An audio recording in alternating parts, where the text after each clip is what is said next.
终于把老姐的空调给换了。你好，我是老三，今天我请大家吃栗子。我的新空调也装好了，老哥跟老妹在里面测试，现在我去看一下。打开，怎么样？有头发。哎呀，好凉快！你看我头发。你下去，快点。我坐这儿了。我坐一会儿嘛，我求你哦。哦，快点凉快。快下。谢谢，太感谢你了，太感谢了，好凉快啊！等一下去吃大餐。我想下车了。好。我就坐这，我就坐这。今天晚上坐上车上。我要走到驾驶室里面。好。哎呀，你又是平阳哥哥，你在外头，你才爬我，你爬我是最厉害了，你第一名。放空王，我不是王，我什么？姐姐，能不能把发电机关掉？太吵了，我头蒙吵的。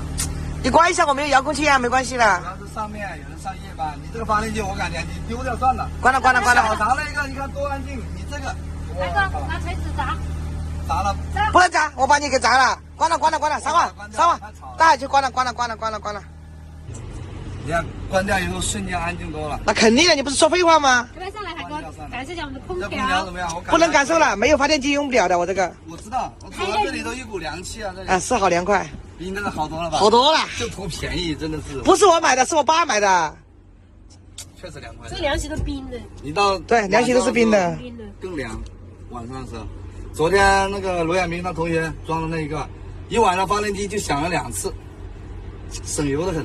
但是电池好才可以啊。我知道电池是电池嘛，但是那个发电机它也好啊。哦，发电机也好。声音又静音，人家都吵不到。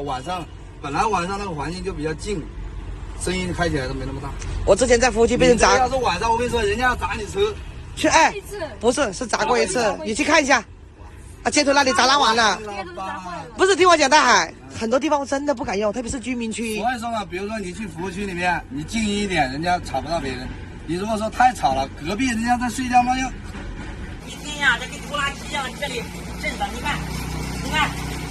没有，小常，你先给我关掉，我有事跟你说，关掉。关键是你帮我看一下这里这个位置，也帮我一个忙。这个不是防水插头，这个是被人砸了，在服务区，就是因为太吵了，别人受不了了，然后就给我砸烂的。砸烂过后，当时我不会搞嘛，我就把它绑起来了。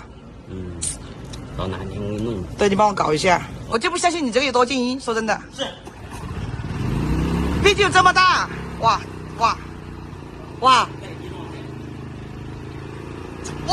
这太过分了吧，这个。小常那个发电机啊，真的是把我雷到了，但是我最近不会换的，能用就勉强用吧。